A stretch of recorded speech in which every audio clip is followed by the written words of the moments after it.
came into this job, we had to do a self-study, which was supposed to have been underway for the previous 2 years, and nothing much had happened. We had 6 months to complete a self-study. We'd never done one before. So it became important to us to have some expert help. And how do you put one of these things appropriately together? What's the right format? What are the right questions to ask? How do you get the data? How do you review the files? We had a very rapid learning curve. And you know, when I decided to take on this job, I went to the ACCME website and read it. Which, if you've ever done that, it's it's very soporific. It left me with almost more questions than answers. Yeah. And I think the role of the consultant was to help us understand what the ACCME was all about. What since the consultant had really been through this repetitively, knew what the ACCME was looking for, knew what worked, what didn't work. It became important for us to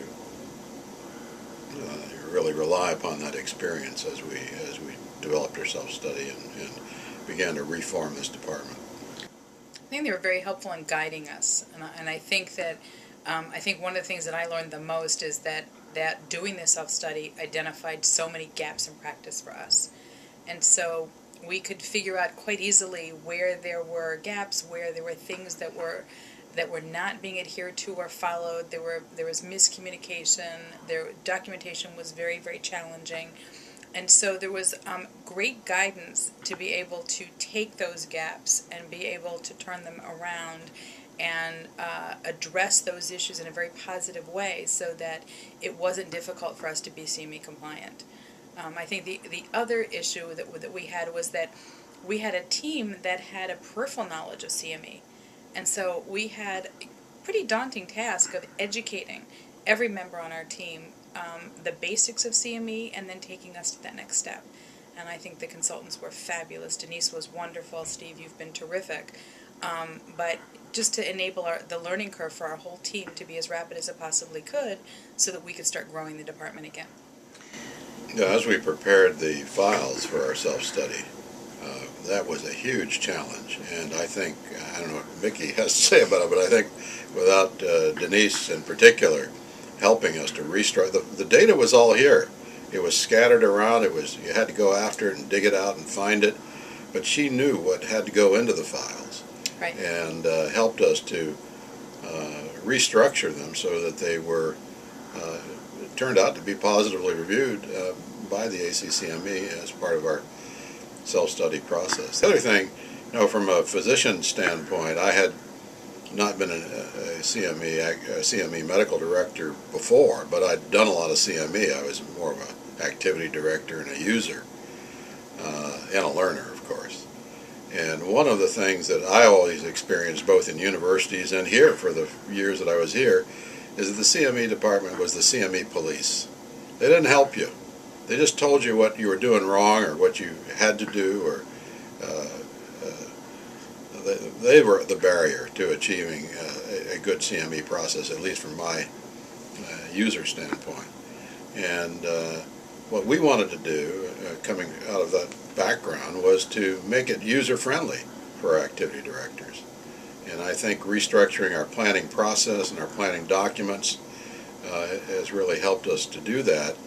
And, bouncing it back off of you and Denise and Judy on a regular basis to see if what we were doing was compliant with the rules and regulations was very helpful as we restructured this process.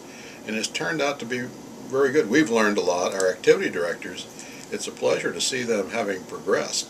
And we get a lot of positive feedback from them saying, this isn't nearly as bad as it used to be, or as bad as I thought it was going to be. So that we can, in a few meetings, have a good planning process and a document that is able to pass muster with our executive committee. The hospital center, and I'm sure there are many other hospitals that do this for a whole variety of reasons, altruistic reasons, pay for performance reasons, regulatory reasons, etc. But the hospital center has what they call the culture of quality and safety, which they've had in place for several years. And the role of CME in this process in the past was not really clear. It was not clarified. And in one, really going through what the ACCME was looking for in the self-study as it relates to the quality and safety issues and patient outcome issues as well.